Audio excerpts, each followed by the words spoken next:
Whoa, okay, that's new. I've never seen something like that. So this box actually has some depth to it. I like that they're doing something different at least. A quad camera design, a boxier design, more reminiscent of the iPhone 4 series. And oh, okay. Wow, that is, I'll tell you, the presentation's a little better than last year. At least it's not wrapped in bubble wrap. And you get straight to your phone here. I like that it's boxy. Boxy feeling is pretty great. Actually very comparable to the housing swap mods that we've done here on the 11 Pro. Apple should not have on the final product. The edges will be very reminiscent of the iPad Pro curvature. So actually comparing the sizing to the 11 Pro Max here. So yeah, they went off of this sizing, which is exactly the same. So future clones will be a little bit larger. At the very least, it's indicative of what the iPhone 12 Pro Max will feel like, even though it will be just a little bit larger. And yeah, so there it is, the latest pile of crap from China. Let's hope the next version is at least a little bit better. I think they could have done so much better here. Thanks for watching, guys. Stay tuned for the next one. Peace.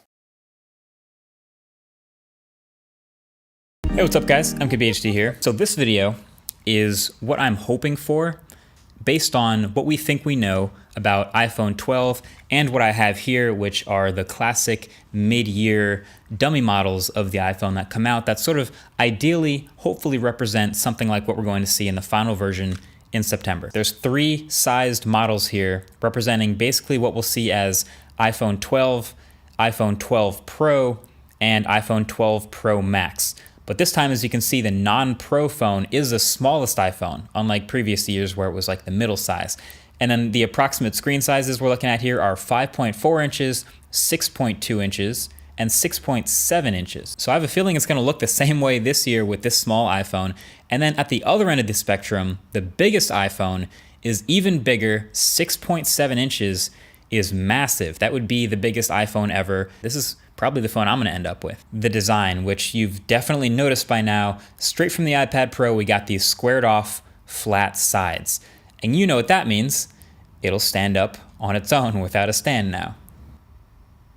I don't know why that's so satisfying to me, but it's just fun that it does that. So now it inherits that cleaner, more modern iPad Pro look. It's still familiar iPhone, as we've said for like the last 10 straight years. But that's what Apple does. You know, they know being a better but still familiar version of what they've done for so long is just gonna work, and that's about as big of a design change as we expect to see. And then 5G. This is another one that you can't tell from the models, but we're expecting 5G to make its way to the iPhone 12 lineup.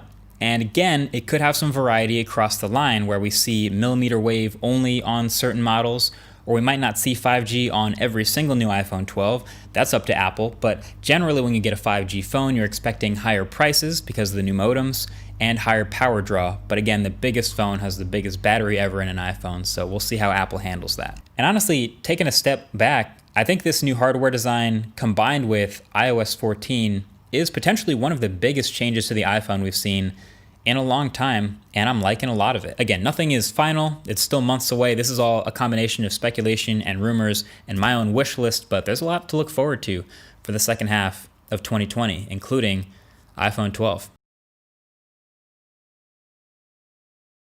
So today we've got the most recent renders of the upcoming iPhone 12, courtesy of Concept Creator, and I thought, why not sit down, relax, take a glance at what that next iPhone will probably look like based on these renders, and have a little bit of feedback, and then reference it against what Apple has been doing and talk about why they might be moving in the direction that they're going to move in for the iPhone 12. So let's go ahead and hit the play button right here. And the first thing you're gonna see is a very boxy, squared off design, reminiscent at first of an older iPhone. So there seems to be a trend here with Apple going backwards in order to go forwards. People appreciate that old form over again. So inspired by the iPhone 5, some people say, but then I started looking around the office and realized that this boxy design actually dates back to the iPhone 4.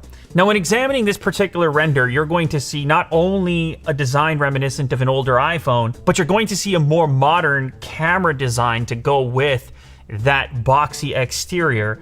And the camera design is going to be reminiscent of a more recent iPhone. That is, of course, the iPhone 11 Pro, 11 Pro Max, or, well, even just the iPhone 11 for that matter.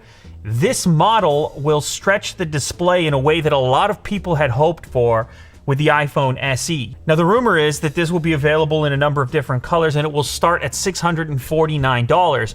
Truthfully, I've been playing around with some of these smaller devices a little bit, and I do think there is a place for them to exist, and I'm glad that Apple is going to maintain a small form factor device and bring that bigger display into a body that is very comfortable to hold in one hand. So if you were able to shrink an iPad Pro into a phone format with the thinness and the weight and the materials in use, you would be holding on to an iPhone 12. Funny enough, this phone from all the way back then could act as a pretty significant inspiration for the upcoming model. So with the upcoming iPhone 12, you may be giving up some comfort in your hold and in your grip in exchange for a more minimalist industrial design and slightly more confidence in your grip. How this will map out to larger devices will be very interesting, particularly in the Max models of the upcoming iPhone 12.